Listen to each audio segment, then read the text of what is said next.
ഈശോ മിശിഹായ്ക്ക് സ്തുതിയായിരിക്കട്ടെ. ഒരു നിമിഷം നമുക്ക് പ്രാർത്ഥിക്കാം.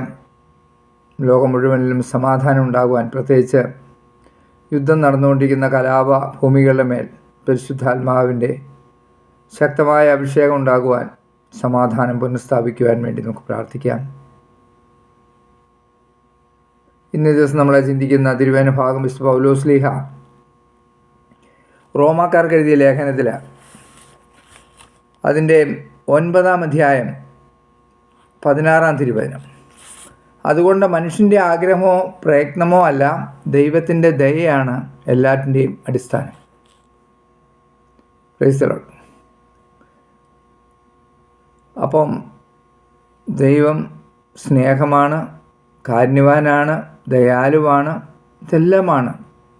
പക്ഷേ ഇത് സ്വീകരിക്കണമെങ്കിൽ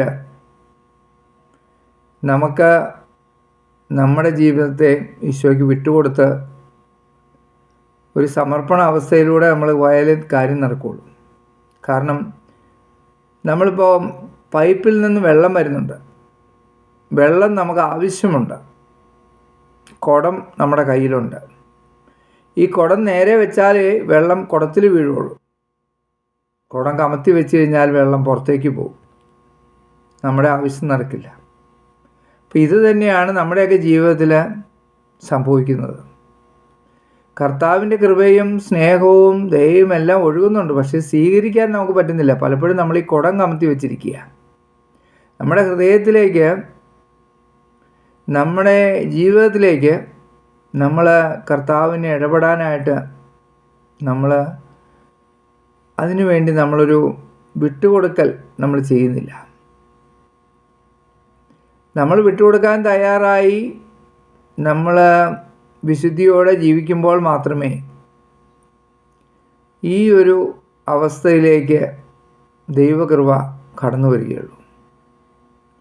ഇപ്പോൾ ടാപ്പിൽ കൂടെ വെള്ളം വരാതെ ചില സമയങ്ങളിൽ നൂല് വണ്ണത്തിൽ വെള്ളം വരും, നൂല് വണ്ണത്തിൽ.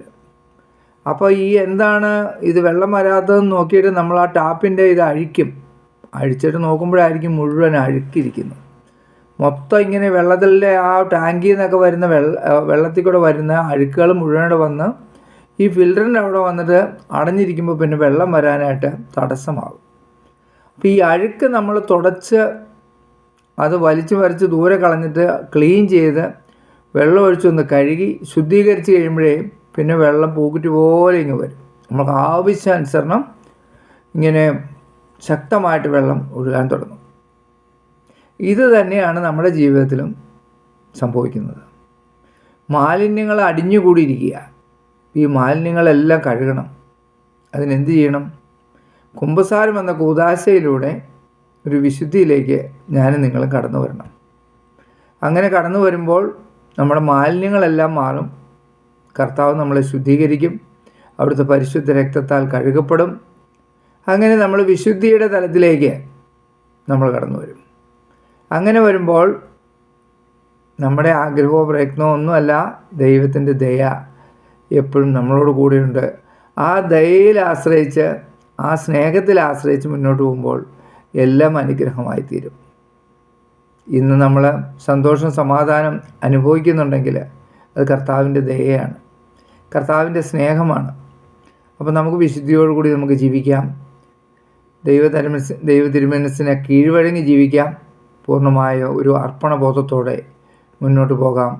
നിങ്ങളും നിങ്ങളുടെ കുടുംബത്തെയും ദൈവം സമൃദ്ധമായി അനുഗ്രഹിക്കട്ടെ. കർത്താവിൻ്റെ കൃപ നിങ്ങളുടെ കുടുംബത്തിലുണ്ടായിരിക്കട്ടെ. ആമേൻ.